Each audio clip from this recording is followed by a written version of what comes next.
History likes to pretend that King Henry VIII was born to greatness, born on the 28th of June, year 1491, glowing with the promise of golden courts and heroic music. But peel back the velvet curtains, and you'll see something far stranger, a boy raised in a nest of adoring women, molded by praise, inflated by prophecy, and stalked from childhood by one suffocating fear that his crown could shatter the moment he failed to produce a son. That fear would turn him into a monster. And the man who taught him how to weaponize that fear was a commoner who should never have risen at all. Thomas Cromwell, born around year 1485, arrived in this world far from royalty, the son of a violent, drunken blacksmith in Putney. He grew up bruised, restless, half wild, and always hungry for a life bigger than the one that tried to crush him.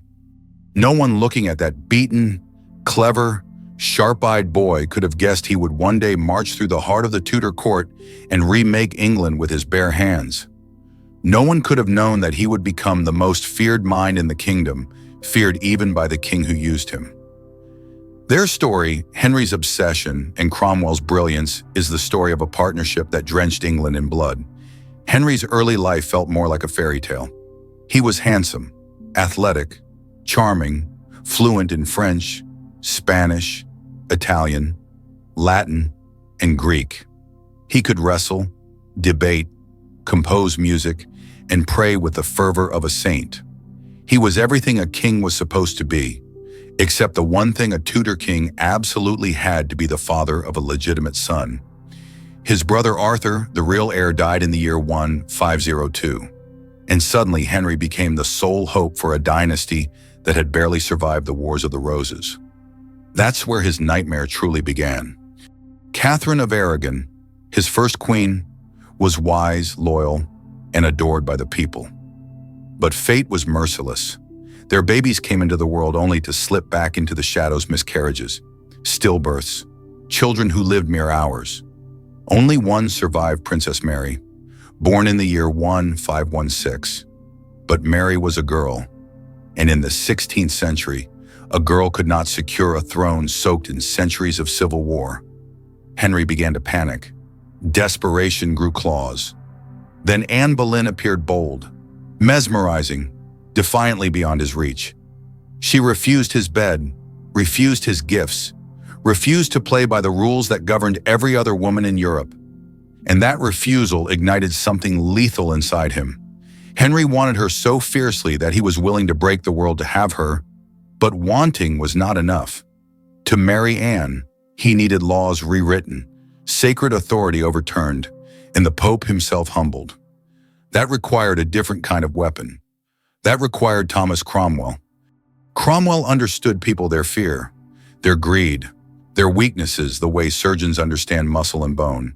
He could read a room faster than most men could read a book, and he saw exactly how to help Henry tear England away from Rome.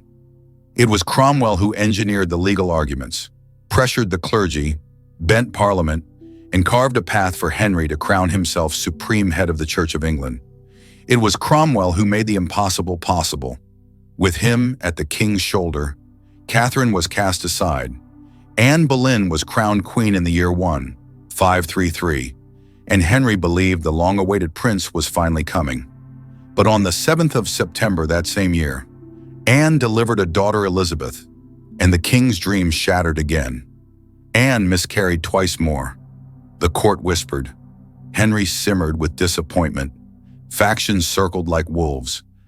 And Cromwell, always watching, always calculating, recognized the most dangerous truth of the Tudor court: when a king is desperate, someone must bleed for it.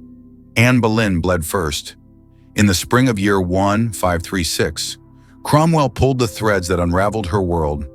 Charges of adultery, treason, and incest, impossible, fabricated, but perfectly timed, wrapped around her like a noose. She was executed on the 19th of May, her head taken cleanly by a French swordsman brought in to ensure a merciful death. Henry married Jane Seymour just 11 days later. From that moment, the kingdom became Cromwell's workshop. He dismantled more than 800 monasteries, scooping their gold, silver, and land straight into the royal treasury. He reorganized government.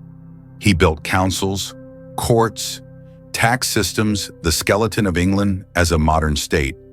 His fingerprints covered everything from foreign alliances to the lives of the poorest villagers. And yet, the higher he climbed, the more enemies sharpened their knives. Henry's moods darkened. His leg ulcer festered.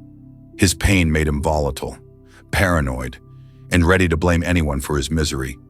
When Cromwell arranged the marriage with Anne of Cleves, a political alliance, Henry instantly regretted the king chose the easiest explanation. Cromwell had failed him. Failure in Tudor England was treason. On the 10th of June, year 1, 540, Cromwell walked into a council meeting and was instantly surrounded by guards. Norfolk tore the Order of the Garter from his chest.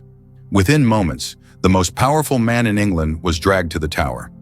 He was executed on the 28th of July. The axe struck again and again before his head finally fell. That same day, Henry married Catherine Howard, and just like that, the man who had rebuilt a nation was erased by the king he had served more faithfully than anyone. This is the story you're about to explore, a 10-part descent into the deception, ambition, cruelty, brilliance, fear, and bloodshed that shaped the most dangerous partnership of the Tudor age. A king obsessed with a son, a commoner who dared to architect a kingdom, and a nation trapped between their hands. The real story of Henry VIII and Thomas Cromwell isn't just history. It's a warning, a confession, and a ghost that never truly left England. The strange thing about power is how quietly it begins to reshape the people who hold it, how it presses into their bones, slows their breathing, shifts their instincts, and teaches them to mistake their desires for divine commands. And in the early months after Anne Boleyn's execution, when the court had barely cleaned the last traces of her downfall from its hallways, Henry moved through his palace with the unsettling calm of a man who believed he had solved a problem the entire kingdom had been forced to watch. Yet beneath that surface calm, there lay an unwinding, a loosening of restraint, the beginning of a slow unraveling that even he could not fully sense. His body was changing, his injuries deepening, but his mind still clung to old illusions that he could shape destiny with the same force he had used to shape his marriages. That killing one queen and replacing her with another was nothing more than a king's duty done in the language of necessity. Jane Seymour, newly crowned and newly hopeful, tried to fill the hollow place Anne had left behind, but she stepped into a marriage already cracked at the foundation. Henry was drifting, not away from her specifically, but away from the idea of comfort, as if his heart had learned that attachments were dangerous things, because attachments made him vulnerable, made him desperate, made him capable of choices that could not be undone. When Jane gave him the son he had begged heaven for, Henry felt a triumph so fierce it almost frightened him. Yet joy was not a feeling built to last in the Tudor court. 2 weeks later, when Jane died of fever in the cold quiet of her chamber, Henry was struck by a grief so sharp it surprised even those who despised him. But grief in the mind of a king like Henry did not soften anything inside him. It only thickened the walls around him, encouraged him to trust fewer people, and made the shadow of Thomas Cromwell loom even larger. Cromwell, who had survived the fall of Anne Boleyn by standing perfectly still inside the storm he helped create, now found the king strangely pliable, strangely willing to let him run the machinery of the state, while Henry wandered through his own mourning like a man moving through fog. Yet power gathered quietly around Cromwell, power from Parliament, power from the Treasury, power from the dissolution of the monasteries, whose stones still lay scattered across the English countryside like broken teeth. And with that power came enemies, men who watched Cromwell rise with a mixture of fear and disgust, men who remembered exactly who he had been before he learned to dress like a courtier, men who whispered late at night that England had never been meant to be shaped by the hands of a blacksmith's son. The Duke of Norfolk, proud, ancient, and carved out of the old noble order, studied Cromwell the same way a predator studies prey, not with haste, but with a patient certainty that the moment of the kill would eventually present itself. Yet for a time, Cromwell moved with confidence, traveling through the kingdom with an iron will and a ledger book. auditing the wealth of monasteries, cataloging treasures that had been considered sacred for generations, sweeping the old church into dust while the new church rose with a king at its head rather than a pope. The people of England watched this transformation with a fear they did not dare voice.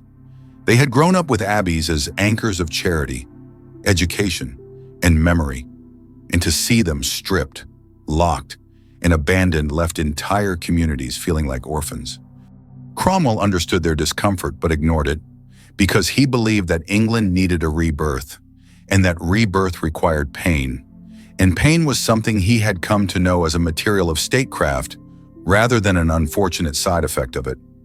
Henry, drifting through the years after Jane Seymour's death, relied on Cromwell not because he trusted him, but because he no longer trusted anyone else.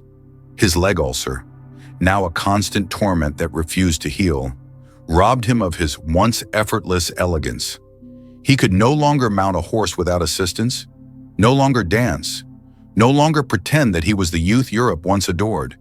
His growing girth, his constant pain, and his worsening temper created a new sort of court, one where everyone learned to watch Henry's face before speaking, where the inflection of a single word could determine who lived comfortably and who lived under threat. Cromwell watched all of this with the wary eye of a man who knew that kings in pain become kings unpredictable, and unpredictable kings create dangerous kingdoms. When the idea of marrying Anne of Cleves was placed before Henry, Cromwell believed he had found a solution not only for the king's loneliness, but for England's precarious position in Europe. The alliance with the German states could protect England from Catholic powers that eyed Henry's break with Rome with a hunger for revenge. Cromwell imagined treaties, stability, and the quiet reinforcement of all he had worked for. But Cromwell forgot one fatal truth. Henry valued beauty, or at least the idea of beauty, more than he valued alliances. And he valued the pleasure of his senses more than the strategy of his ministers. When Henry met Anne of Cleves in person and recoiled like a man confronted with betrayal, Cromwell felt the first cold sting of panic. One miscalculation was enough to crack the foundation beneath his feet, because Henry had never learned to forgive disappointments, never learned to separate failed policy from personal insult. Henry believed that the world should bend to his desires, and when it didn't, someone always had to pay. Yet even then, Cromwell did not immediately fall. He tried to smooth the king's displeasure with charm, with new parliamentary victories, with renewed administrative brilliance, but the court smelled blood. Norfolk waited. Bishop Gardiner watched. The old nobles exchanged glances like men who finally saw the end of a long winter. If Cromwell could topple Anne Boleyn, they reasoned, then Cromwell could topple anyone. And a man who could topple queens was a man too dangerous to let breathe freely. Henry's moods worsened with every passing month. A lifetime of self-indulgence, trauma, pain, and unchecked power had begun to distort his sense of reality. He believed his ulcer was a sign of divine testing. He believed every disagreement was disloyalty. He believed Cromwell had deceived him, manipulated him, made him look foolish before Europe. And Cromwell, sensing the shift too late, began moving carefully through Whitehall like a man walking across thin ice in midwinter. Even laughter in the king's presence became a risk. Even silence became a hazard. Still, he tried to anchor Henry with numbers, letters, policies, treaties, tangible things the king could hold on to. But Henry no longer wanted tangibility. He wanted simplicity. He wanted someone to blame. And Cromwell's rise had been so high, so extraordinary, and that his fall would be satisfying in a way that only royal vengeance could be. The final stroke came quietly one morning in the council chamber, when the doors closed behind Cromwell and the guards stepped forward. Henry was not present. He did not need to be. The king's will had already been written into the moment. Norfolk stepped up, stripped the emblem from Cromwell's chest, and in that simple gesture announced that the years of loyalty, genius, sacrifice, and service had ended not with applause, but with a quiet dismissal that felt colder than any executioner's axe. And as Cromwell was led from the chamber, He understood the truth that every servant of every king eventually learns loyalty to a monarch is a coin that buys nothing at all. The king takes what he needs, then buries the hand that fed him when it suits him. In England, looking on in silence, understood that if the most powerful commoner the nation had ever seen could fall in a single morning, then no one in the Tudor court was ever safe. In the days after Cromwell's arrest, the court did not breathe the way a court should. It pulsed instead with a kind of electric dread, as if every stone in Whitehall had been taught to hold its breath in anticipation of the next crack in the world Henry had built. And the men who had spent years pretending not to fear Cromwell now pretended not to fear the void he left behind, though that void reached for everything, swallowing certainties, swallowing loyalties, swallowing the illusion that anyone in the Tudor court could stand tall without trembling. It was not simply the fall of a minister, it was the sensation that an invisible hand had tightened around every throat. Because if Cromwell, the man who had rewritten laws, moved armies of clerks, commanded the king's ear, orchestrated reformation and ruin alike could be dismissed with a wave of royal displeasure, then the rest of them were nothing more than faces in a crowd waiting for the moment Henry would turn and decide that someone else did not suit him anymore. Outside the palace walls, London seemed to learn of Cromwell's demise with a mix of shock and weary recognition. For the people understood something the court often forgot, that Henry's justice was not rooted in reason or precedent, but in mood. That he moved through his reign like a storm that did not know its own direction until the thunder began. And the common folk, who had lived through the fall of Wolsey, the destruction of Anne Boleyn, the dissolution of the monasteries, and the public humiliation of those who dared to speak too freely, recognized the pattern too well. They had seen the rise and fall of too many figures to believe in stability. And Cromwell, who had once been a symbol of unstoppable ascent, now lay beneath the weight of that unspoken truth. Some whispered prayers for him, others muttered dark satisfaction that a man who had torn down so many sacred houses had finally lost his own. But all understood that they were watching yet another page of Tudor cruelty turn. While Cromwell sat in the Tower, time twisted strangely. Inside the cold chambers, he had ordered prisoners into himself. He was denied the very tools he once used to shape England: parchment, quill, the hum of strategy. The silence pressed against him like a living thing. He had been the architect of change, the master of paperwork, the relentless mind who understood how to make even the most impossible idea appear lawful, inevitable, ordained. Now he had nothing to engineer except his own thoughts. And those thoughts turned not to power, but to the strange, unsteady course of his life and how swiftly the current had changed direction. He had spent years learning how to read kings, learning how to translate their impulses into policy, how to turn desire into doctrine, how to smooth the edges of Henry's destructive hunger. And yet he had never entirely grasped the truth that Henry could not be read.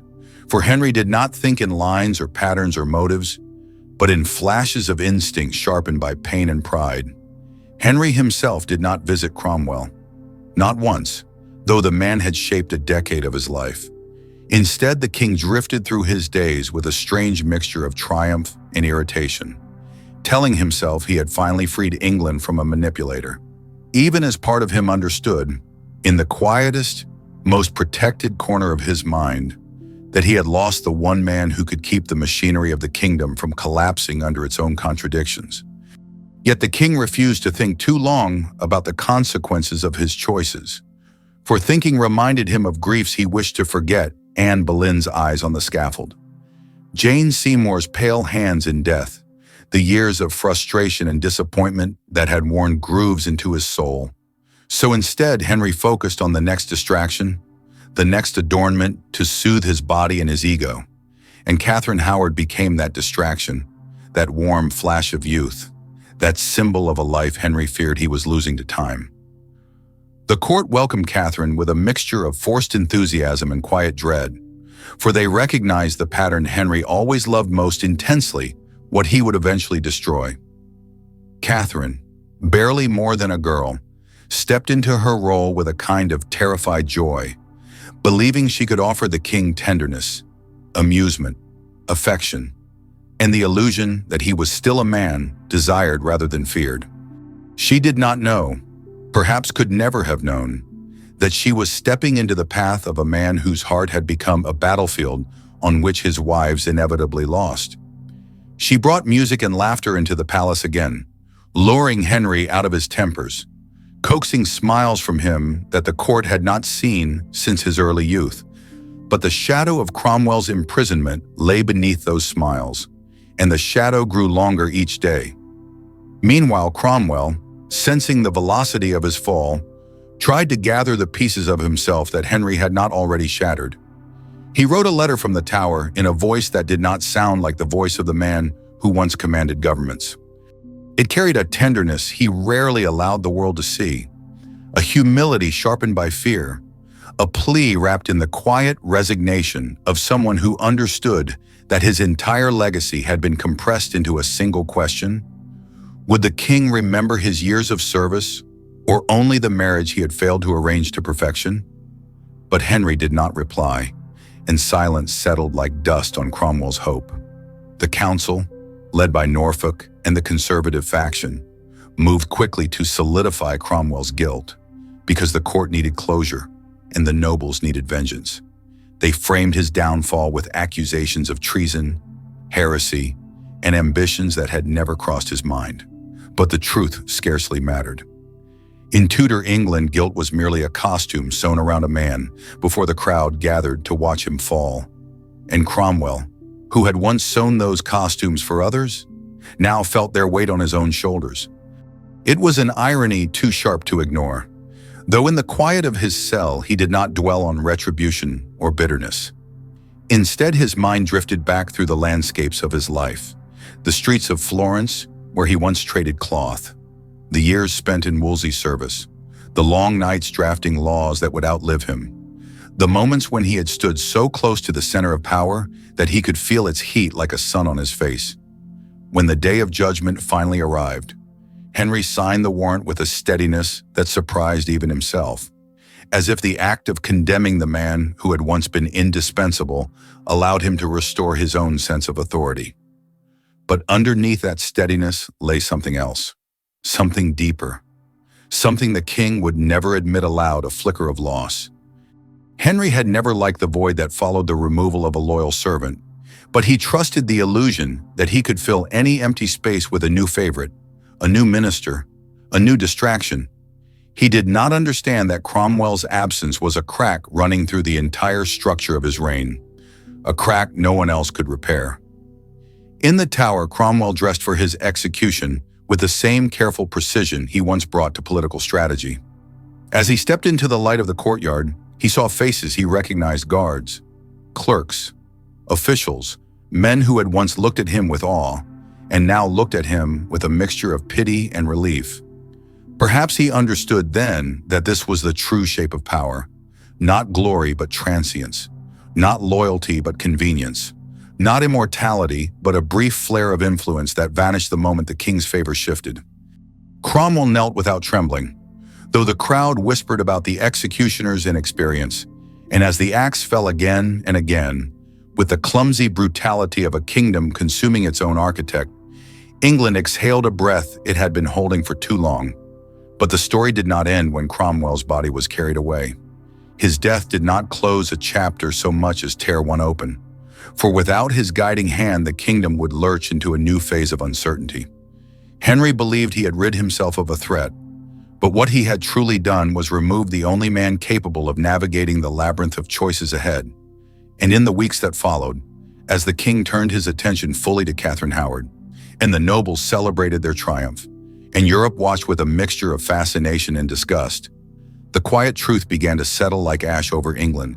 The absence of Cromwell would echo longer than the sound of the axe that took him. In the uneasy weeks that followed Cromwell's death, the court walked with the stiff posture of people terrified of being overheard by their own shadows.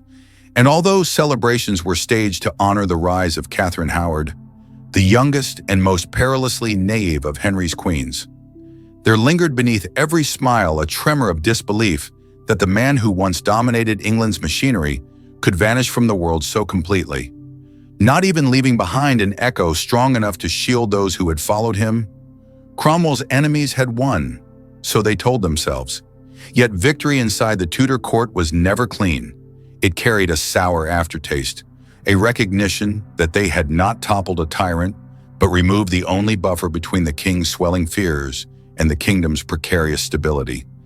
Without Cromwell, Henry's impulses were no longer filtered through reason, and those impulses began to shift with the same unpredictable rhythm as the pain that radiated up his leg each night, eating into bone and sleep and sanity.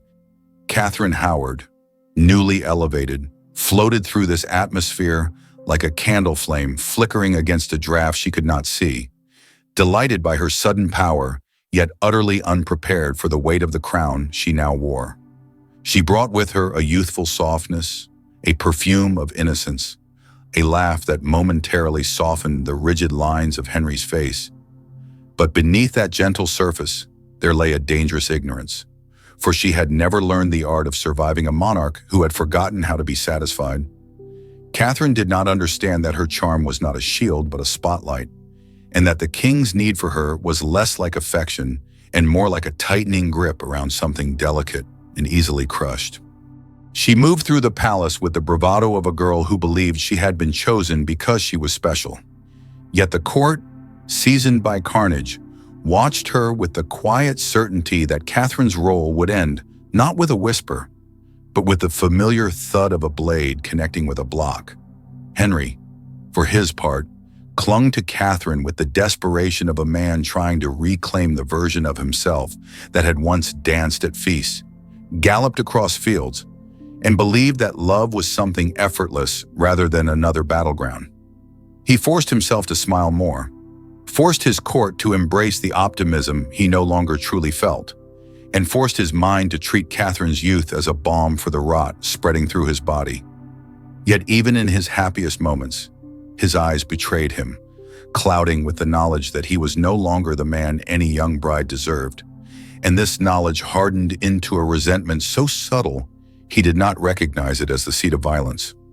He wanted Catherine to adore him without hesitation, to reflect back to him the image of the monarch he once had been, not the swollen, limping, tormented figure the mirror now showed him each morning.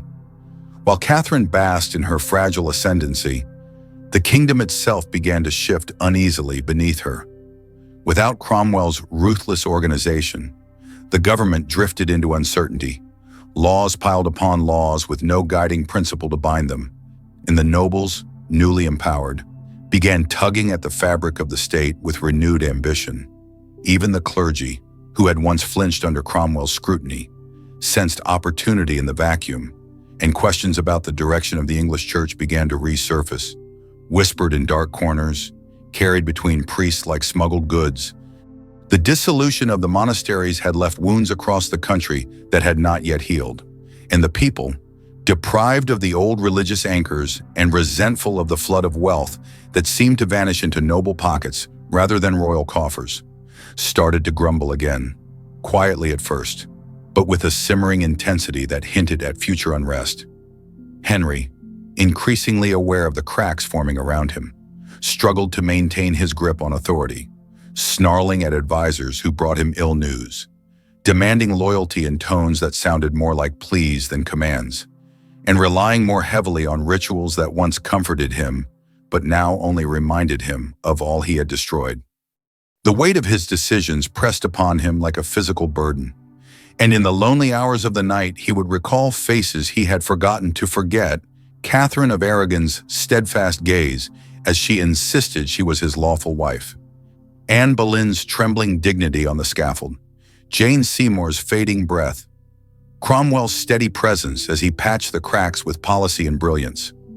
Henry tried to silence these memories, but they clung to him with the persistence of ghosts, each one a reminder that he had built his reign not on triumph, but on sacrifice, and the sacrifices had a way of returning to collect what was owed.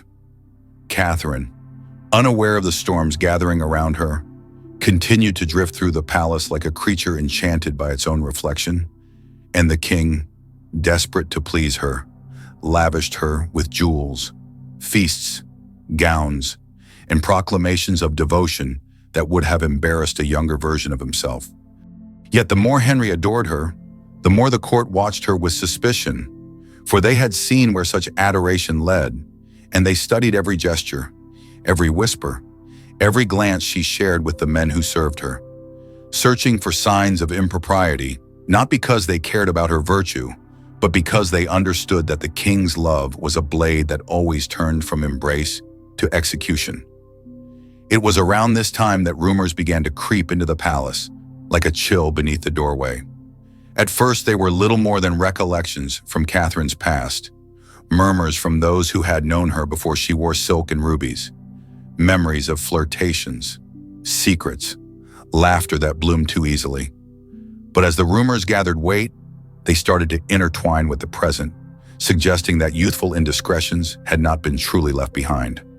Servants spoke of late-night meetings, pages whispered of notes exchanged, and in a court where survival depended on information, these whispers became currency. No one could say precisely when the shift occurred, when Catherine transformed from cherished bride to potential liability, but it happened the way all tragedies do in Henry's reign, quietly at first. Then all at once, Henry, blissfully unaware of the whispers, clung to the illusion that he had finally found happiness. Yet beneath that illusion lay the quiet detonation of betrayal, and when the first accusations finally reached him, delivered with the calculated tremor of a courtier who wanted to appear devastated rather than delighted, Henry felt something inside him collapse. Catherine's name, once a whispered prayer of youth and hope, became a curse, another echo in the long corridor of women who had failed him, disappointed him, angered him simply by being human. And in that moment, Henry's affection did not fade. It shattered, violently, catastrophically, leaving behind shards of love that cut him every time he remembered her smile. The machinery of accusation stirred again. Though without Cromwell's guiding hand, it moved clumsily, hesitantly, yet still with enough force to destroy. Catherine, confronted with charges she was too young to comprehend, fell apart beneath the weight of shame and terror, pleading through tears, insisting upon misunderstandings, collapsing into something fragile and pitiful that even her enemies found difficult to look at. But Henry had already crossed the invisible threshold beyond which forgiveness could not follow. And as he listened to the confessions wrung from those around her, he convinced himself not of the truth, but of necessity, that a king betrayed was a king obligated to act.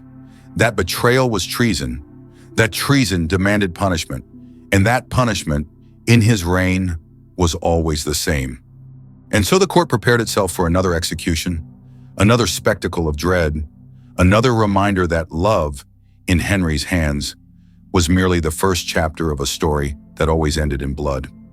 In the days leading toward Catherine Howard's destruction, the palace seemed to fold in on itself, hallways shrinking, footfalls hollowing into echoes, as if the very architecture of Whitehall had grown tired of witnessing the cycle it had been forced to stage again and again.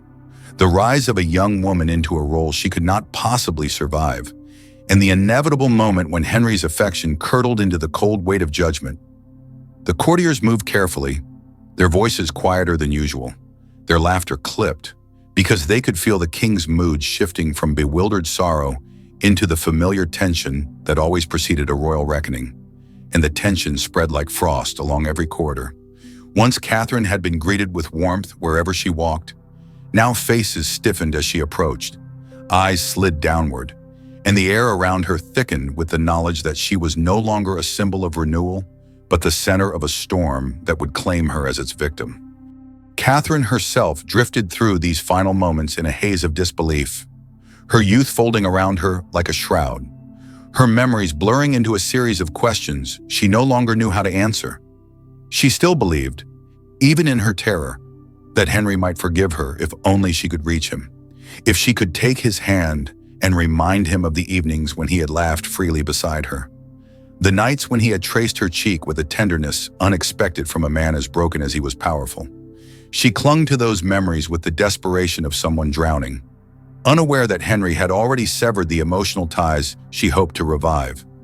For him, The past was a locked chamber, and once he turned the key, he never looked back, fearing that if he allowed himself to feel regret, he might unravel completely.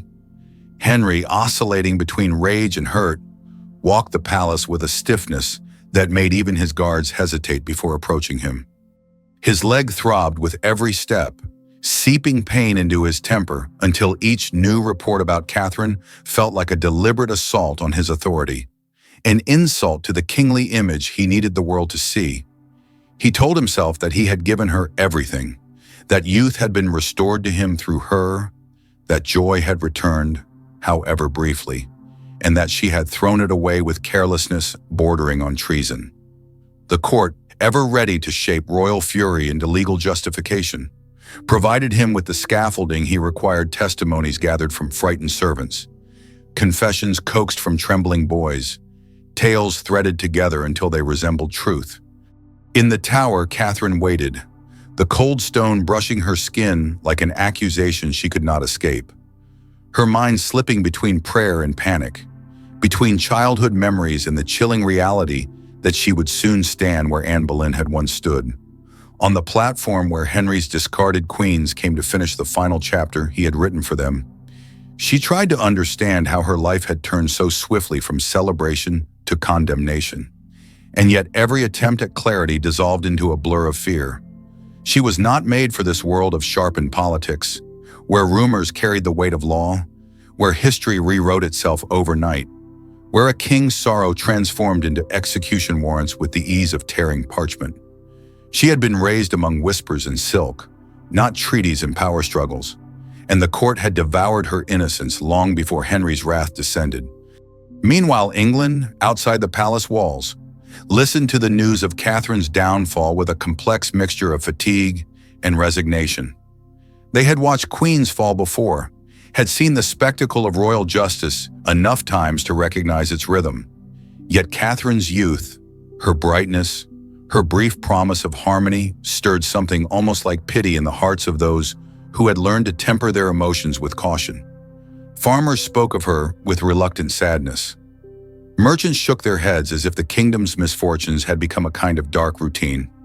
Priests, wary of the king's new church yet unable to speak plainly, prayed in coded sermons for mercy that everyone knew would not come. The people had become spectators in a theater where the ending was always the same, and each performance only deepened the ache of familiarity. The nobles, however, felt no ache at all. They maneuvered through the chaos with the practiced steps of men who had survived too many royal tempests to let sentiment cloud their judgment. Norfolk, now triumphant in the removal of Cromwell and eager to solidify his influence, treated Catherine's downfall as a political inevitability, a necessary sacrifice to keep the tides of power moving in a direction favorable to his family. Other lords, who had once smiled at Catherine as if she were a gift to the realm, now watched her destruction with the calm detachment of gamblers who had already bet their silver elsewhere. They had long ago mastered the art of distancing themselves from the condemned, for in Henry's England, survival required that kind of coldness. Henry himself oscillated between moments of alarming detachment and bursts of raw anguish. At times he convinced himself he had been betrayed deliberately, that Catherine's past in the household of the Dowager Duchess had tainted her from the beginning, that he had been the victim of a conspiracy meant to humiliate him. At other times he sat alone in his chamber, staring at the fire until his vision blurred, torn between fury and a grief he refused to acknowledge. He had wanted her to be different, wanted her to save him from the weight of his own sins, wanted her to be the proof that he still deserved tenderness despite everything he had done. But the burden of being Henry's redemption had been too heavy for a girl barely out of adolescence, and now all he could see was the hollow reminder that nothing in his life stayed pure for long. On the morning Catherine was told she would die, something inside her finally broke. Witnesses would later whisper that she screamed, that she fell to her knees, that she begged the guards not to take her, though whether those details were truth or embellishment mattered little in the shaping of her legend. What mattered was the terror that wrapped around her like a second skin, the realization that her life, once so full of music, silk, and promising beginnings, had narrowed to a short walk in a single moment. She asked for the execution block so she could practice placing her head, a request so heartbreakingly young that even hardened guards looked away. Her fear was not the dignified sorrow of Anne Boleyn, nor the quiet acceptance of Jane Grey years later. It was the raw, unfiltered panic of a child who still believed someone might come to save her. But no one came. When she walked onto the scaffold, supported by trembling legs, the crowd fell into a hush so absolute it felt like a held breath. Catherine looked even smaller beneath the gray sky, her pale face framed by hair that had once delighted the king and now only reminded him of his humiliation. She spoke only briefly, her voice a fragile thread, asking forgiveness in language shaped by fear rather than guilt. And as she knelt, the wind carried the scent of wet stone and winter air across the courtyard. The executioner raised his axe, and with a single sharp movement, the story of Henry's fifth queen ended, not with grandeur, but with a quiet thud that broke something in the hearts of those who watched. Henry was told within the hour, and though his face remained composed, those close to him later remembered a flicker of something in his expression. Not regret exactly, but a fleeting recognition that he was destroying the very things he craved: devotion, beauty, youth, tenderness. Yet rather than confront that truth, he turned away from it, ordering feasts, planning hunts he was too injured to attend, surrounding himself with noise and distraction to drown out the ghost of a girl who had loved him with all the innocence she had left. And so Catherine Howard joined the long-shadowed procession of women whose lives had been consumed by Henry's longing for something he could never quite define. And as winter settled over England that year, the court accepted, with the weary fatalism of people trapped inside a cycle they could not escape, that the kingdom was once again without a queen, and the king was once again searching for the next chapter of a story that would not end until he himself lay beneath the same stone he had forced so many others to kiss.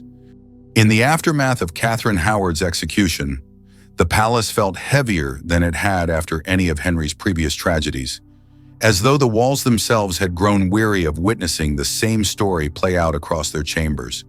And the courtiers, who had survived long enough to understand the rhythm of Tudor ruin, walked with the subdued caution of people trying not to disturb a wounded beast.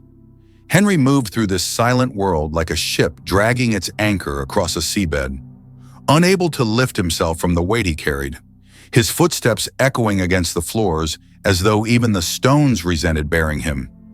There had once been a time when he rebounded from loss with frightening speed, finding fresh purpose in a new marriage, a new ambition, a new excuse to reinvent himself. But now the years were beginning to gather on him, and the losses clung to him the way his pain clung to his leg, consuming him quietly, relentlessly, and with an intimacy that only suffering could achieve. He had grown old without noticing the exact moment age had taken residence in him. His hands, once strong enough to draw a bow that other men struggled to lift, now trembled when he signed documents. His breath shortened with every staircase. His nights, once passed in feasting and music, now unfolded in long intervals of discomfort as physicians tended the ulcer that refused to heal, probing and draining with methods that seemed barbaric even by the standards of the time. The smell of infection followed him through the corridors, faint but unmistakable, a reminder to everyone in his presence that their king was not the invincible figure he once appeared to be, but a man corroding slowly under the burden of his own body. At moments he caught his reflection in polished metal or the sheen of a window pane and turned away quickly, unwilling to meet the eyes of a stranger who bore only the faintest resemblance to the prince he had been. Yet even in his decline, Henry remained a man whose will could move a nation, and ministers, courtiers, and foreign ambassadors continued to orbit him with the same tense expectancy they always had. But something in the balance had shifted. With Cromwell gone and the Howard family disgraced, there was no longer a single figure strong enough or confident enough to steer the kingdom through the king's volatility. Instead, the court fractured into factions, each vying to shape the future while pretending not to notice the fragility of the present. The conservative nobles whispered that the time had come to restore Catholic traditions, The reformers insisted the Protestant cause must continue, and Henry, exhausted by their constant arguments, often dismissed them all, muttering that no man alive understood the true weight of kingship. England, too, moved with a strange uncertainty. The monasteries lay in ruins, but had not been replaced with anything that felt solid. The people still clung to fragments of old rituals, even as they were told to adopt new ones. Priests preached sermons whose meanings shifted depending on who might overhear them. Towns felt abandoned by the religious institutions that once anchored them. And while wealth had flowed into royal coffers, it did not trickle evenly into the lives of those who needed it most. The dissolution had enriched the crown and the nobility, yet it had also frayed the spiritual fabric of the country, leaving entire communities feeling unmoored. Without Cromwell's administrative genius, the new church lacked direction, and confusion seeped into every layer of English life like water slowly rising beneath a cracked foundation. Henry felt this confusion acutely, though he would never admit it aloud. His decisions had reshaped England in ways even he no longer fully understood. And the kingdom he saw when he looked beyond the palace gates was not the one he had imagined when he broke from Rome. It was more divided, less predictable, harder to govern, a creature that no longer responded obediently to a king's command. He found himself longing for the clarity of earlier years, when the lines between ally and enemy had been sharp, and the path to a problem solution had been paved with certainty. Now every choice seemed to splinter into countless consequences, and each consequence brought him face to face with the reality he feared most, that he was losing control of the world he had spent his life molding. In these heavy months, Henry retreated deeper into the comforts that still remained to him, hunting when he could. Though the exertion often pushed him toward collapse, feasting, though the richness of the food worsened his health, and music, the one passion that never abandoned him, filling his chambers with melodies that reminded him of a younger version of himself. He sought distraction in the company of women again, though age and pain had muted his desires, turning them into shadows of the impulses that once defined him. Behind every new face he searched for the spark he had found in his earlier wives, but nothing stirred him with the same force, and his loneliness, once something he could outrun, now prowled the edges of his thoughts with patient persistence. The council, worried by the king's mood, began quietly discussing the necessity of another marriage, hoping that a fresh union might stabilize Henry's spirit and provide a buffer against the political tensions threatening to fracture the kingdom. They spoke of European alliances, of opportunities to strengthen England's position, but beneath their arguments lay a silent truth no one dared articulate. The king's mortality had become an unavoidable presence, and the succession was still precarious.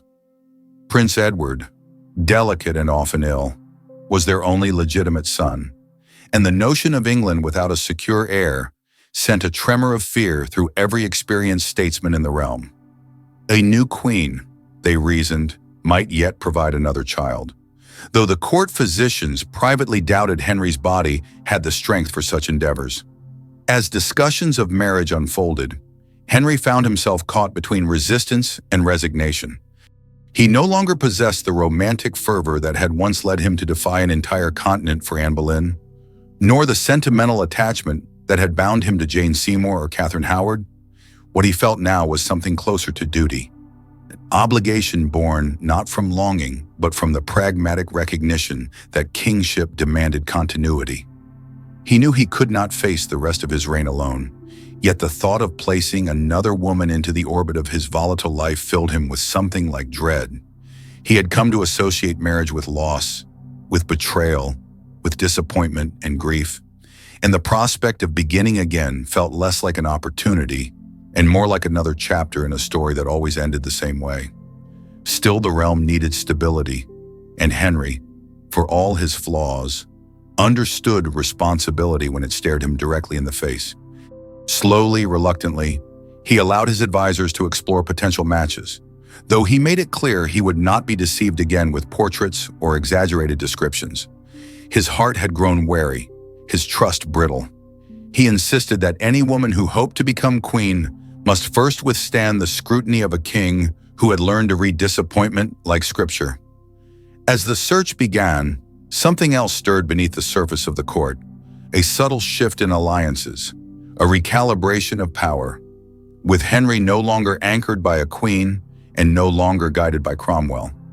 New factions emerged, each seeking to shape the king's next decision. Reformers hoped for a woman sympathetic to the Protestant cause. Conservatives prayed for someone who might pull England back toward its old faith. Ambassadors watched the process with sharpened interest, each calculating what English favor might be worth to their home kingdoms. And Henry, increasingly aware of the manipulations swirling around him, withdrew further into himself, his temper sharpening, his confidence eroding in ways he refused to acknowledge. Yet beneath the political maneuvering and the personal fatigue lay a deeper truth, one that even Henry did not yet recognize. He was reaching the threshold of the final act of his life, and each decision he made now would echo through the decades after his death. England was no longer merely reacting to his desire, it was reacting to his decline. And though the king did not yet see it, the era he had shaped with such ruthless force was beginning to slip through his fingers. The court sensed this in small ways, glances exchanged, whispers cut short, prayers spoken with a little more urgency, and though no one dared speak it, the air carried the unmistakable scent of change. And Henry, walking slowly through the corridors with a cane that clicked sharply against the floor, felt something stirring behind him, a shadow that had followed him for years but now pressed closer, whispering of endings he did not want to face. He had buried queens, condemned friends, reshaped nations, and slain his own illusions. Yet he could not escape the one truth that lingered like a cold draft in every chamber he was aging. And the kingdom was already beginning to imagine a future without him. In the months that followed the slow, reluctant decision to search for another bride, Henry wandered through his own palaces like a man caught between life and afterlife, present in body but drifting somewhere far from the court that watched him with a mixture of dread and calculation. The corridors seemed longer now, stretching into shadowed distances he no longer cared to explore, and the faces around him blurred into a gallery of obedience, each one trained to smile, bow, and then disappear before his temper shifted. The king who had once commanded rooms with ease now moved through them as though each footstep was the echo of the man he had been, hollowed by losses he never fully mourned and triumphs that no longer tasted sweet. His decline was not dramatic but gradual, a slow eroding of the self that left him half aware of the kingdom he still ruled with terrifying authority. The council, meanwhile, struggled to maintain coherence in the absence of Cromwell's organizing hand. Meetings stretched longer than they once had, filled with arguments that spiraled without resolution, each faction tugging at the king's attention with renewed desperation. Reformers pressed for more changes, fearing that hesitation would undo everything they had fought for since England severed its ties with Rome. Conservatives whispered that the country had lost its way entirely, and that only a return to old traditions could mend the fractures spreading across the realm. Henry listened to all of them and trusted none of them, his patience thinning as swiftly as his health, his responses veering between cold disinterest and sudden bursts of wrath that sent advisors scrambling for cover. As England debated theology and foreign alliances, the king became increasingly preoccupied with something simpler and far more haunting: the realization that his own body was betraying him. Each day brought new pains that settled into him like unwelcome tenants, and each night he woke from restless sleep with the sense that someone had moved the world slightly while he slumbered. His leg, swollen and foul-smelling, resisted every attempt at healing, and the physicians, terrified of displeasing him, offered remedies that soothed nothing. Henry could remember the days when he had outrun younger men in tournament fields, when he had stood like a golden god before crowds who believed he was destined for greatness. Now he struggled to rise from his own chair without wincing, and though he tried to conceal his limitations, everyone who served him began to notice the small signs: the way he leaned heavily on his cane, the way his breath shortened after only a few steps, the way his shoulders sagged when he believed no one was watching. These changes affected the atmosphere of court life in ways subtle yet unmistakable. Noblemen once eager to prove their loyalty now tread cautiously, worried that the slightest misstep might ignite the king's unpredictable temper. Ambassadors wrote anxious letters to their rulers, noting that the English court had grown unstable and that Henry's decisions, once executed with ruthless clarity, now seemed clouded by exhaustion. Even the servants whispered quietly among themselves, speaking not of scandal or romance, but of the unsettling silence that had begun to fill the palace, a silence that felt like the breath held before a great collapse. It was in this uneasy climate that the proposal of a new marriage began to take shape in earnest. Though Henry pretended to be indifferent, the truth was that he feared the void more than the difficulty of choosing yet another wife. Queens had come and gone, each leaving behind her own wound in the king's psyche. But Henry had grown accustomed to the presence of a partner, someone whose existence softened the edges of his solitude even as he destroyed them, one by one. Now, without a queen, he felt exposed, as though the entire kingdom could see the fractures in his authority, the slow unraveling of his body, the helplessness he could no longer disguise behind youth or passion. The candidates brought before him in council meetings were numerous and politically enticing, though Henry treated most with thinly veiled annoyance. Some were too young, reminding him painfully of Catherine Howard. Others were too old, stirring his fear that he would be forced to face his mortality without distraction. A few were attractive in ways that stirred faint echoes of desire, but Henry no longer trusted beauty. He had learned too well how beauty could betray him, how it could transform from promise to punishment in the span of a single whispered accusation. Portraits were studied, ambassadors questioned, and yet no candidate seemed capable of bridging the widening gulf between what Henry wanted and what he needed. Beyond the question of marriage, England itself drifted through uncertainty. Religious tensions simmered in the countryside, where people longed for stability after years of upheaval. Some clung fiercely to the memory of the old church, praying quietly in corners for the restoration of traditions that had been stolen from them. Others embraced reform with fervor, but feared that without strong leadership, the movement would splinter into chaos. The dissolution of the monasteries, once celebrated by the king as a triumph of royal authority, now revealed its shadow-side poverty deepened in regions once supported by monastic charity. Education suffered as schools lost their patrons, and the spiritual identity of the nation felt increasingly fragmented. Henry sensed these fractures even if he refused to name them. He had always been a king who preferred decisive action to contemplation, yet now contemplation forced itself upon him, creeping into the long hours he spent alone. The throne felt heavier beneath him, and the crown, once a symbol he wore with pride, now pressed into him like a reminder of promises unmet. He thought often of his son Edward, the delicate child whose survival was England's most fragile hope, and he wondered whether the boy would ever be strong enough to inherit the broken kingdom he had forged. He thought of Mary and Elizabeth, daughters he had alternately cherished and rejected, symbols of his shifting loyalties and regrets. He thought of the queens he had condemned, and though he did not speak their names, their shadows moved quietly through him like memories that refused to fade.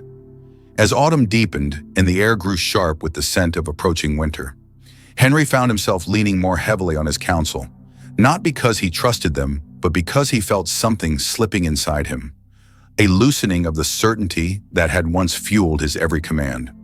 Stress made him sporadically irritable, then strangely contemplative, as though he were hovering between two versions of himself, the tyrant who believed every obstacle could be crushed beneath royal will, and the aging man who sensed, with dawning horror, that not all obstacles could be crushed and that some, once ignored, grew into calamities.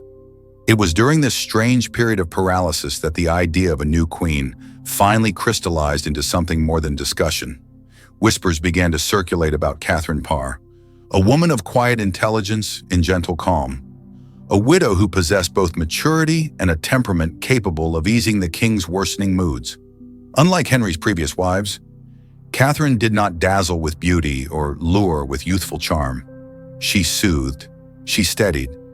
She offered a dignity that did not provoke the king, but instead allowed him to breathe at a pace that felt almost human.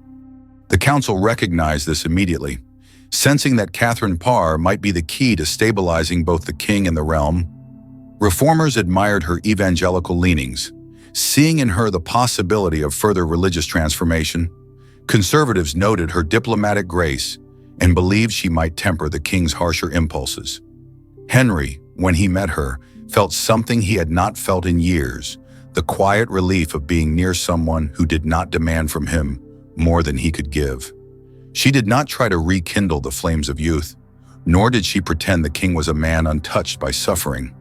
Instead, she spoke to him as though he were still worth saving. And for a moment, Henry believed her.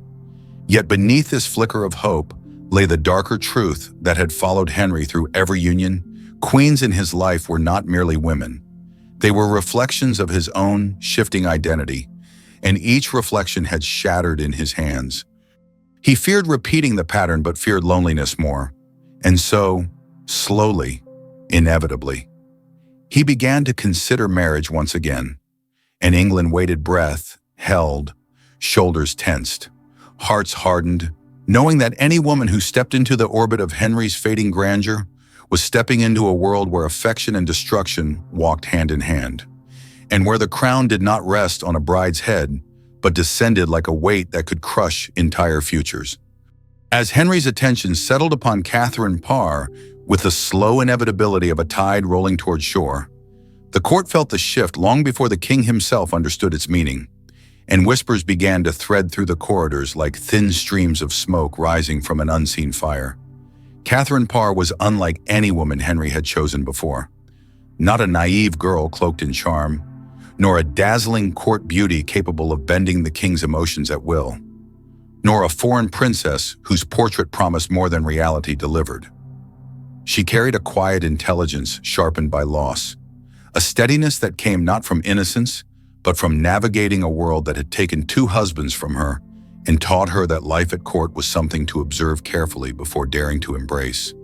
She entered Henry's orbit not with fear, but with a measured calm, aware of the tragedies that had claimed the last 5 queens, and yet convinced, perhaps out of necessity, that she could survive where others had fallen. Henry, worn by age and pain, found her presence disarming in ways he had not expected. She did not flatter him excessively, nor did she try to mimic the bright youthfulness that had once captivated him. Instead, she spoke to him as though he were still capable of greatness. Not because she needed to win his favor, but because she believed that a man's final years deserved dignity rather than fear. And though Henry's pride bristled at times, resisting the gentle guidance she offered, he sensed that Catherine was not trying to rule him through manipulation the way some of his previous wives had been accused of. She wished only to temper the turbulence that had consumed his reign, believing perhaps naively that a kingdom ravaged by unpredictability might still be coaxed toward peace. The council, desperate for stability, quickly rallied behind her. Reformers saw in Catherine a woman who read scripture with conviction and who believed deeply in the English church that Henry had forged through blood and stubborn will. Conservatives, though wary of her theological leanings, appreciated her poise and discretion, recognizing that she was unlikely to stir scandal or court dangerous flirtations. Even foreign ambassadors, who had grown accustomed to writing letters home filled with alarm about Henry's latest marital catastrophe, commented cautiously that Catherine Parr might be his safest choice in years. And thus, with rare unanimity, the court moved quietly in her favor, shaping the conditions under which Henry would soon ask for her hand. But Catherine did not accept immediately. She hesitated, not out of coyness, but out of fear, for she understood the fate of Henry's wives with a clarity sharpened by witnessing the execution of Catherine Howard and hearing the quiet lamentations of those who remembered Anne Boleyn. Catherine Parr had known grief intimately, yet royal grief came with an axe, and she knew that marriage to Henry was not a love story, but a gamble with stakes far higher than anything she had endured. Still, she recognized that she could not refuse the king without endangering herself and her family, and so after long prayers and counsel with those she trusted, she accepted what felt less like a proposal and more like a summons. When she became queen, the atmosphere of the court changed in ways subtle yet profound. Catherine Parr approached queenship not as an adornment to the king, but as a responsibility to Henry, to the realm, and to the royal children who had been shaped and scarred by the turbulence of their father's marriages. She forged bonds with Mary, Elizabeth, and Edward, treating them not as political symbols but as human beings who deserve gentleness after years of uncertainty. In her presence, Mary softened, Elizabeth flourished, and Edward found maternal warmth that he had barely known. If Catherine Parr left no other legacy, those moments of stability would have been enough to mark her reign as extraordinary. But her patience did not soothe the deeper fractures running beneath England's surface. The country continued to struggle under the weight of religious confusion, economic strain, and the long shadows cast by the destruction of the monasteries. Many counties still reeled from the loss of the places that once provided charity, education, and spiritual guidance. Poverty grew in certain regions, and resentment simmered among those who felt the king had taken more from them than he had given back. Even as Catherine Parr tried to promote scholarship and piety, England's contradictions festered like wounds left untended for too long. Henry himself remained caught between the strength he attempted to project and the decay he could no longer hide. His ulcer grew worse, forcing him into chairs he no longer rose from with ease, and his once commanding presence dimmed beneath layers of exhaustion and frustration. Some days he argued passionately about matters of state, convinced he still shaped the heart of England. Other days he sat slumped in silence, gazing at the fire as though trying to remember the man he had been before the weight of kingship and loss carved deep lines into him. Catherine Parr tended to him with patience that astonished even the hardened courtiers who had grown accustomed to seeing queens destroyed rather than cherished. She read to him from Scripture, soothed his tempers with steady words, and treated his suffering not with fear but with compassion. Yet compassion was not always enough to shield her from danger. Catherine's commitment to religious reform began to stir concern among conservatives who feared she might lead the king further down a doctrinal path they despised. Whispers circulated that the Queen held gatherings where translations of scripture texts considered questionable by many were read and discussed. For a time, these whispers seemed harmless, mere reflections of intellectual curiosity. But as Henry's pain deepened and his mood swung more violently, the conservatives sensed opportunity. They feared a queen who encouraged theological debate, feared that her influence over the king could tilt the balance of religious policy irrevocably toward reform, and thus began laying the seeds of suspicion. Catherine, unaware of the danger tightening around her, continued her efforts to guide Henry gently towards spiritual comfort, believing sincerely that a man approaching the winter of his life deserved solace more than judgment. But her kindness, misinterpreted through the lens of politics, began to appear radical to those eager to undermine her. And soon accusations of heresy, softly phrased at first, began to take shape in the conversations of Norfolk's allies. These men had watched queens rise and fall enough times to understand how quickly a rumor could transform into an execution warrant, and they moved with the same cold precision that had once destroyed Catherine Howard and Anne Boleyn. Meanwhile, Henry, caught between affection for Catherine and suspicion planted by others, found himself struggling once again with the duality that had haunted every marriage he had known, the longing for connection and the fear of betrayal. His pain sharpened his irritability, making him vulnerable to suggestion, and his pride, still immense despite the erosion of his physical strength, could not tolerate the possibility that he might be guided or corrected by a woman, even one he admired deeply. And so the seeds of doubt took root in him, festering quietly as he weighed the Queen's brilliance against the memory of those he had loved and destroyed. Yet Catherine, unlike her predecessors, possessed something they had not: an acute understanding of Henry's inner fractures. She recognized the moment his behavior shifted, felt the subtle withdrawal in his gaze, sensed the cold edge in his tone, and she realized with growing horror that the path she walked now edged dangerously close to the same precipice that had claimed other queens. Her intelligence, once her greatest asset, now threatened to become her undoing. And the court watched with breathless vigilance, wondering whether Catherine Parr would become the sixth woman to fall under Henry's blade, or whether she might, through some miracle of grace or strategy, survive the tempest gathering around her. But the storm had only begun, and the king, aging, wounded, and surrounded by enemies both real and imagined, was drifting toward a darkness from which no queen, not even the most patient, most compassionate among them, could entirely turn him away.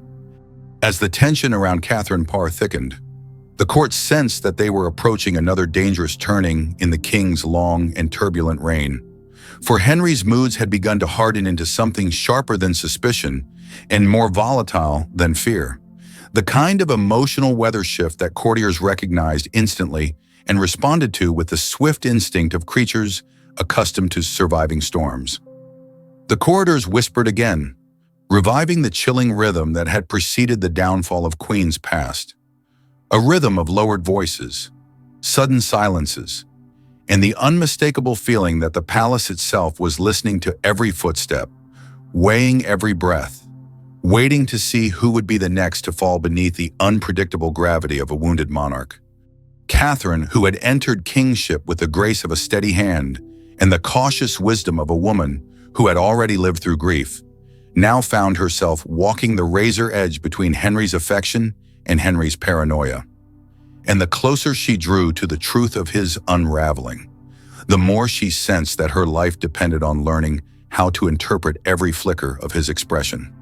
Henry, battling more pain than he allowed the world to see, vacillated between deep attachment to Catherine and the corrosive seeds of doubt planted by those eager to exploit his vulnerability. Some nights he leaned on her spiritual guidance as though she were the only voice capable of soothing his conscience, letting her read to him from Scripture until the trembling in his hands stilled and the fire in his tired eyes softened into something almost human again.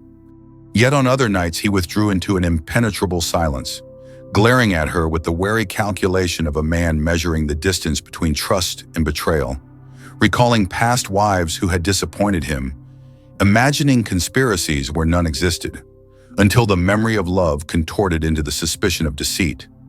These fluctuations, invisible to most, pressed heavily upon Catherine's heart, for she knew that Henry's love and Henry's anger shared the same destructive breath, and if either exhaled too strongly, she could be carried away like dust. Meanwhile, the conservative faction sharpened its knives behind closed doors, convinced that Catherine's evangelical leanings made her a danger to everything they hoped to preserve. Norfolk's circle, already triumphant from the demise of Cromwell and the execution of Catherine Howard, sensed an opportunity to steer England back toward the Catholic practices they believed had been wrongfully dismantled. They whispered to the king that the Queen's theological interests were not merely intellectual but subversive, that she was surrounding herself with reformers who sought to bend Henry's church into something heretical, that her influence over him was a threat to the stability of the realm. These insinuations drifted through the palace like cold fog seeping beneath a door, and though Henry dismissed many of them outwardly, their presence lingered in the back of his mind, festering slowly as his leg worsened and his temper narrowed into jagged edges. Catherine, sensing the shifting winds before they became storms, began to moderate her conversations, choosing her words with meticulous care, aware that a single sentence uttered too boldly might be twisted into a noose. Yet she refused to abandon the parts of herself that mattered most. She continued her quiet charitable works, continued overseeing the education of the royal children, continued offering Henry not passionate romance, but quiet certainty, hoping that steadiness might anchor him in a way that beauty or flattery never had. But even the calmest waters could not soothe a man whose soul had become a battlefield between pride and despair. And Henry's struggle to reconcile these forces made him dangerous in ways Catherine could not fully predict. The moment her enemies had been waiting for arrived when Henry, in a fit of pain and agitation, rejected one of Catherine's theological comments with an intensity that startled even him. It was a small disagreement, a matter that would have meant nothing in the early years of their marriage. But in his deteriorating state, the comment struck at the raw center of his insecurity. Norfolk's allies seized upon the moment instantly, presenting the king with evidence that Catherine was consorting with radicals, reading forbidden books, and encouraging religious debate that undermined the church Henry believed he alone had forged. In their telling, she was not a devoted companion, easing the twilight of his reign, but a subtle manipulator guiding him toward doctrinal ruin. Henry, exhausted and overwhelmed, allowed the doubt to bloom fully at last. His temper flared in ways it had not since the final days of Catherine Howard's life. With chilling swiftness, he signed a warrant for Catherine's arrest, ordering that she be taken to the Tower for interrogation, unaware or unwilling to remember that the woman he condemned had loved him with a steadiness unmatched by anyone in his final decade. Word of the warrant reached Catherine almost by accident when a sympathetic servant overheard the council discussing the Queen's impending downfall and rushed to warn her. The moment Catherine learned of the King's decision, the ground beneath her seemed to vanish, leaving her trembling in disbelief, heart pounding with the same dread that had seized Catherine Howard before her. Yet Catherine Parr, unlike those who had fallen before, possessed a rare instinct for survival, sharpened not by ambition, but by comprehension. She understood Henry's mind better than anyone else alive, and recognized that this was not the time for dignity or reasoned argument. It was the time for strategy born out of terror. She hurried to the king's chambers, not with defiance, but with the posture of a woman seeking forgiveness for a misunderstanding. When Henry, bristling with suspicion, confronted her, Catherine did not defend herself with theology or logic. Instead, she appealed to the one truth that still tethered Henry to her: his need to be right, his need to be superior, his need to believe that he had never been guided or corrected by a woman. She told him that her discussions of Scripture had never been intended to instruct him, but to distract him from his suffering, to soothe his mind when pain threatened to overwhelm him, to provide conversation that might ease the burden he carried. She framed herself not as a teacher, but as a comfort, not as a reformer, but as a devoted wife whose only desire had been to lighten the load of a king she deeply admired. Henry, hungry for reassurance, latched onto her explanation with visible relief, convincing himself that he had nearly condemned an innocent woman, not because of her beliefs, but because of his own vulnerability. And the shame that flickered across his face was the closest he had come to remorse in years.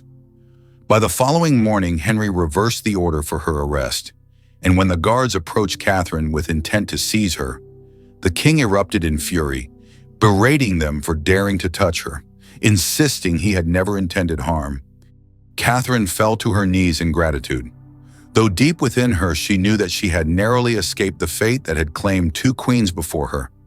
The court, watching from the shadows, exhaled in relief and surprise, astonished that a queen had survived the king's suspicion for the first time in his reign. But survival did not erase the underlying truth of Henry's final years. The king was slipping further into a state where pain eclipsed judgment, where pride overshadowed affection, where paranoia soured even his most genuine connections. Catherine resumed her duties with renewed caution, but she could not stop the slow march of time, nor could she halt the deterioration eating away at Henry's body and spirit. Each day he grew weaker, more swollen, more tethered to his chair, and each night the weight of his life pressed more heavily upon him, reminding him that kingship had consumed everything he cherished while giving him too little in return. And England, watching its monarch fade, sensed that the end of an era was approaching, an era defined by 6 queens, broken alliances, shattered nations, and a king whose legacy had been built with equal parts brilliance and brutality. Catherine Parr had survived where others had perished, but even she understood that as Henry drifted toward the final shadow waiting for him, the kingdom would soon face a reckoning far larger than any queen's downfall.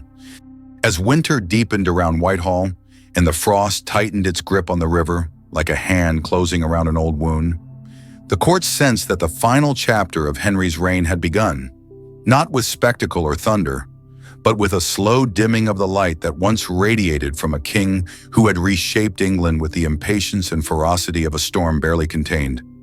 The palace, accustomed to absorbing the force of his passions, now creaked beneath the weight of silence, the hallways filled with an eerie stillness that clung to the air like smoke. Henry's presence no longer dominated the court with the same expansive force. Instead, he appeared only rarely, emerging like a shadowed monument carried slowly through the corridors by servants who struggled to support the bulk of a man once celebrated for his strength. The days of feasts, hunts, and proclamations had receded into memory, and what remained was a king shrinking inside his own body, consumed by pain that gnawed at him with merciless constancy. His leg, once the pride of a warrior prince, had become a festering enemy, the ulcer so deep that surgeons approached it with dread, draining and cauterizing and praying under their breath. For even they understood that the king's flesh was rotting faster than they could repair. The smell alone, faint yet unmistakable, filled his chambers like the scent of approaching death, and though no one dared acknowledge it aloud, the courtiers knew they were witnessing the slow collapse of a man who had driven nations to war and had sent queens to the scaffold with a flick of his hand. Now the king sat hunched in silence, wrapped in furs, staring into nothing with the weary gaze of someone who saw his own ending creeping toward him inch by inch. Catherine Parr remained by his side with a devotion remarkable in its steadiness, reading to him from Scripture, soothing his anger with reasoned calm, and tending to his wounds with a gentleness that even the king could not reject. Yet for all her patience, she could not reverse what age and illness had carved into him. She could not rebuild the bridges he had burned to secure his desires, nor could she mend the fractures left by 6 marriages, political upheaval, and the relentless march of time. What she could do and did was ensure that Henry's final months were less consumed by the chaos that had defined so much of his reign, offering him pockets of peace amid the encroaching storm. The kingdom itself, sensing change with an instinct older than memory, shifted uneasily beneath her. The nobles, ever eager to secure their futures, began aligning themselves with those positioned to wield influence after the king's death. Reformers whispered that Edward, fragile yet bright, would usher in an era of religious transformation. Conservatives murmured that the boy was too young and too sickly to resist their guidance. Ambassadors from across Europe sent frantic dispatches back to their monarchs, warning that England was poised on the cusp of uncertainty, for no one knew which faction would triumph, nor how violently the balance might tip when the king finally succumbed to the decay consuming him. Henry himself oscillated between moments of startling clarity and long spells of confusion that made him lash out at ghosts of his own making. Sometimes he spoke of Catherine of Aragon with unexpected softness, as though remembering the girl he had once adored before politics and pride tore them apart. At other times, he muttered Anne Boleyn's name with a bitterness that refused to fade, the betrayal he believed she had committed lingering like an old wound. He spoke of Jane Seymour with a longing untouched by suspicion, longing for the simplicity of her affection and the son she had given him. Catherine Howard's name twisted into his voice with equal parts anger and sorrow, though he never admitted the guilt that hovered around her memory. And even Cromwell, the man he had destroyed with a careless signature, resurfaced in his ravaged mind like a warning he had ignored, a reminder that even kings could break the hands that held their kingdoms together. As these memories circled him like restless spirits, Henry grew increasingly preoccupied with the question of succession. For Edward remained frail, Mary remained stubbornly Catholic, and Elizabeth Sharp, brilliant and unreadable, carried her mother's dangerous spark. He understood more clearly than ever that the unity of England hung by a thread, and that the decisions he made now would determine whether the kingdom flourished or fractured after his death. Advisors proposed counsels to guide the realm, guardians to instruct the boy king, and policies to prevent factions from tearing the nation into shreds. Yet Henry's mind, drifting between lucidity and confusion, struggled to determine whom he could trust. He wanted men loyal to Edward, but loyalty was a word he had worn thin through decades of suspicion and betrayal. Catherine Parr, perceiving the gravity of the moment, worked quietly behind the scenes to encourage reconciliation within the royal family, believing firmly that unity among the king's children might be England's best hope. She persuaded Henry to restore Mary and Elizabeth to the succession after Edward, a monumental act that not only secured their futures, but also acknowledged, however subtly, the mistakes he had made in casting them aside. This reconciliation, though imperfect, brought Henry a rare flicker of satisfaction, a sense that he had repaired at least one fracture before the end. Yet even this moment of peace was fragile, and Henry's temper returned with unpredictable ferocity as his body continued to betray him, forcing the court to tiptoe through each day with the anticipation of catastrophe. By the final weeks of his life, the king could no longer rise without assistance, and his breathing grew shallow, rasping through chambers where trumpets had once sounded in celebration. The courtiers who visited him emerged shaken, struck by the contrast between the legend they had known and the wasting figure who lay before them, swollen, feverish, and muttering prayers that spilled into incoherent fragments. Some claimed they saw fear in his eyes. Not fear of death itself, but fear of the reckoning that followed. Fear that the power he had wielded so ruthlessly would be weighed against him in ways he could not control. On the night Henry slipped into his final decline, the palace seemed to sense the shift. Servants moved with solemn urgency. Torches flickered as though reacting to an unseen current, and the air thickened with the quiet tension of an ending long expected yet still difficult to comprehend. Henry called for Edward. Though the boy was kept at a distance to avoid the sight of his father's deterioration, he muttered half-formed blessings for Mary and Elizabeth, acknowledging them with words too faint to rise above the crackling of the fire, and he whispered names Catherine, Anne, Jane, Wolsey, Cromwell, as though the people who had shaped and haunted his life stood at the foot of his bed, waiting to escort him into the dark. When death finally came in the cold hours before dawn, it came not with defiance but with exhaustion, a shuddering exhale that released the last tension from his enormous frame. The king who had defied popes, overthrown kingdoms, shattered churches, and rewritten the moral order of Europe passed from the world quietly, leaving behind a kingdom stunned by the emptiness he left in his wake.